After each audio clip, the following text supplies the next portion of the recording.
தந்தை மகன் தூய ஆவியின் பெயராலே ஆமீன். மத்தேயு எழுதிய நற்செய்தியிலிருந்து வாசகம். அதிகாரம் 10, இறை வசனங்கள் 17 முதல் 22 முடிய. அக்காலத்தில் இயேசு தம் திருத்தூதர்களுக்கு கூறியது: எச்சரிக்கையாக இருங்கள், ஏனெனில் மனிதர்கள் உங்களை யூத சங்கங்களிடம் ஒப்புவிப்பார்கள். தங்கள் தொழுகை கூடங்களில் உங்களை சாட்டையால் அடிப்பார்கள். என் பொருட்டு ஆளுநர்களிடமும் அரசர்களிடமும் உங்களை இழுத்து செல்வார்கள். இவ்வாறு யூதர்கள் முன்னும் பிற இனத்தவர் முன்னும் சான்று பகர்வீர்கள். இப்படி அவர்கள் உங்களை ஒப்புவிக்கும் பொழுது என்ன பேசுவது, எப்படி பேசுவது என நீங்கள் கவலைப்பட வேண்டாம். நீங்கள் என்ன பேச வேண்டும் என்பது அந்நேரத்தில் உங்களுக்கு அருளப்படும். ஏனெனில் பேசுபவர் நீங்கள் அல்ல, மாறாக உங்கள் தந்தையின் ஆவியாரே உங்கள் வழியாய் பேசுவார். சகோதரர் சகோதரிகள் தம் உடன் சகோதரர் சகோதரிகளையும் தந்தையர் பிள்ளைகளையும் கொல்வதற்கென ஒப்புவிப்பார்கள். பிள்ளைகள் பெற்றோருக்கு எதிராக எழுந்து அவர்களை கொல்வார்கள். என் பெயரின் பொருட்டு உங்களை எல்லாரும் வெறுப்பர். இறுதி வரை மன உறுதியுடன் இருப்போரே மீட்கப்படுவர். ஆண்டவரின் அருள்வாக்கு. கிறிஸ்துவே உமக்கு புகழ்.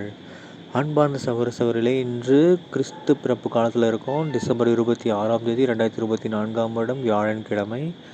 இன்று நற்செய்தியில் பாருங்கள் என்ன சொல்கிறார் ஏசப்பா. எல்லாரையும் கொஞ்சம் பயமுறுத்துறாருன்னு சொல்கிறத விட நம்ம எல்லாரையும் எச்சரிக்கிறாரு. டே ஜாக்கிரதையாக இருங்கடா அப்படின்னு சொல்லி நம்ம எல்லாரையும் எச்சரிக்கை பண்ணுறாரு. அவங்களாம் என்ன நடக்குமோ, இறுதி காலம் வரும்போது நம்ம எல்லாரும் குடும்பத்துக்குள்ளேயே ஒரு குழப்பம் உருவாகுமா. எல்லாம் குடும்பத்துக்குள்ளேயே ஒரு குழப்பம் உருவாகும். அந்த அளவுக்கு மக்களுக்குள்ள மிகப்பெரிய ஒரு போராட்டமே நடக்கும்.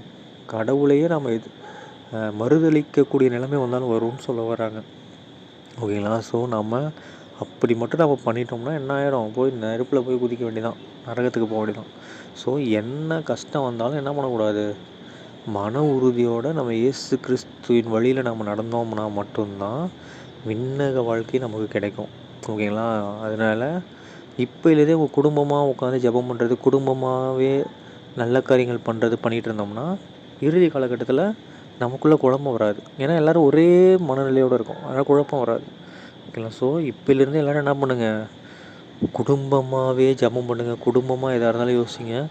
குடும்பத்தோட ஐக்கியமாக இருங்க. குடும்பத்தில் ஒரு அன்பு பாசத்தை பொழிந்தோம் அப்படின்னா கண்டிப்பாக இறுதி காலம் இயேசு கிறிஸ்துவோடு நாம் இருப்போம். சரிங்களா. தந்தை மகன் தூய ஆவியின் பெயராலே ஆமீன். இயேசுவுக்கே புகழ், இயேசுவுக்கே நன்றி. மரியே வாழ்க. இயேசுவின் ரத்தம் ஜெயம். ஹல்லேலூயா. Praise the Lord.